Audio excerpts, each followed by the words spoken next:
其實你講起 book 場咧，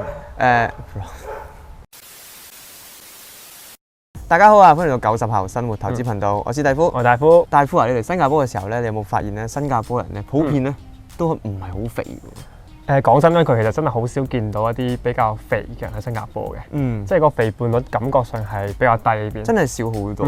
點解會少咁多咧？咁其實我見到新加坡都幾多啲快餐廳喎，係啊，都真係好多㗎。係啦 ，KFC 啊、Jollibee 啊，其實周圍都係嘅。但係咧，新加坡人咧都唔係好肥嘅，咁所以今日咧，我哋就探討下點解啊，新加坡人咧普遍啊都好 fit 咧。好啦，咁第一個令到新加坡人咧好 fit 嘅原因咧，我覺得係因為呢個 National Service 嘅。係啦，咁其實新加坡嘅男仔咧，其實係要當呢個2年嘅兵役嘅。咁其實呢2年都算真係幾長嘅呢個 period 嚟嘅。其實睇翻台灣或者周邊地區嘅話咧，其實佢兵役都唔係好長嘅啫。但係新加坡係2年嘅。咁呢2年入邊都唔可以偷懶啦，都係好認真咁做呢個 National Service 啦。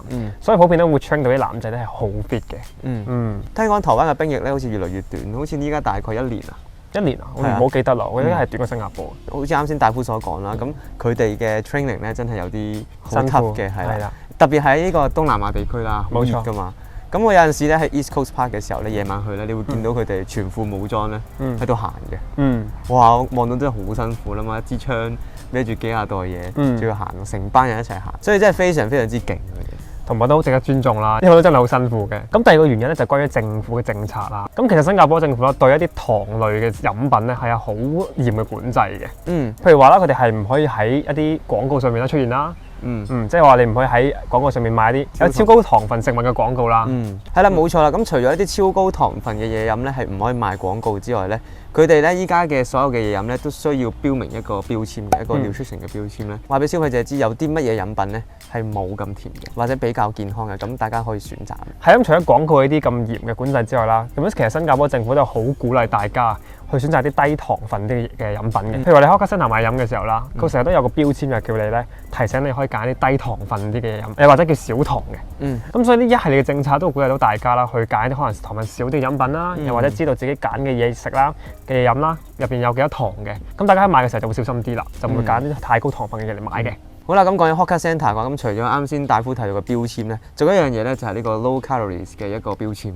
喺嘢食嗰度係啦，咁如果大家見到 low calories 嘅標籤嘅話，咁大家可以選擇嗰個食物啦。咁因為嗰個食物咧就比較低卡，低卡自然對健康咧都好啲嘅。哦，我記得呢個標籤咧喺麥當勞出現過。呢個真係喺其他國家好少見，同埋麥當勞作為快餐廳都肯擺一個 low calorie 嘅標誌咧，大家都可以想象到呢件其實係一件好得意嘅事啦，係咪先？好啦，嚟到第3個原因啦。咁第3個原因令到新加坡人咁 fit 咧，係因為佢哋嘅運動文化。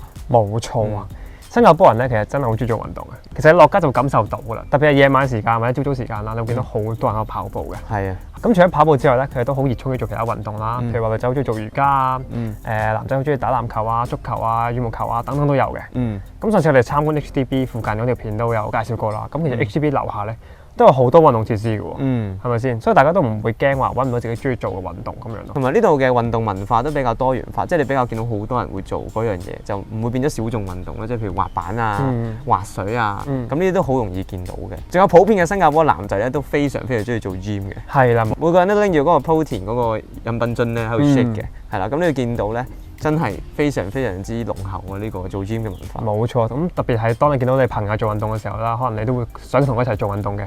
咁呢個就會更加影響到朋輩之間啊，嗰種做運動嘅風氣啊，就會令成個社會更加健康咯。咁除咗呢個運動文化之外咧，咁政府咧都有好多措施去鼓勵大家做多啲運動。譬如就係一個行路嘅 tracker 啦。冇錯，嗰個 tracker 可以計分㗎嘛，我記得係。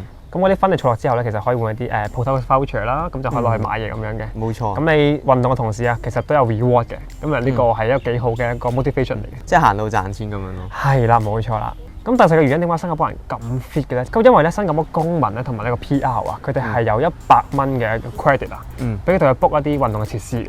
係啦，係每年都有100蚊嘅喎。咁呢100蚊你可以 book 新加坡唔同嘅設施啦，譬如話羽毛球場啊、籃球場啊、乒乓波台啊等等嘅都可以用到100蚊嘅。咁其實都幾好嘅，真係。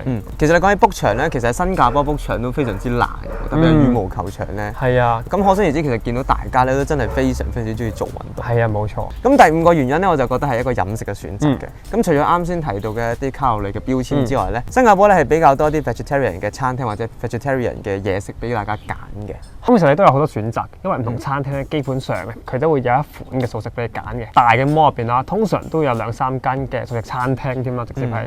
咁大家其實都可以揀到嘅健康嘢食係比較多咁樣。冇錯，係啦。咁其實多咗呢啲素食嘅餐廳或者素食嘅選擇嘅時候咧，我有陣時咧都會可能專登揀一日或者揀一餐咧，淨係食素嘅，因為感覺上都健康啲啊嘛。係啦，就唔使日日都食肉。咁今日就講咗幾個原因啦，解釋下點解新加坡人咁 fit 啦。咁唔知大家平時有做咩運動咧？又或者你覺得有其他原因點解會令新加坡人普遍咁 fit嘅話咧，都可以 comment 話俾你知嘅。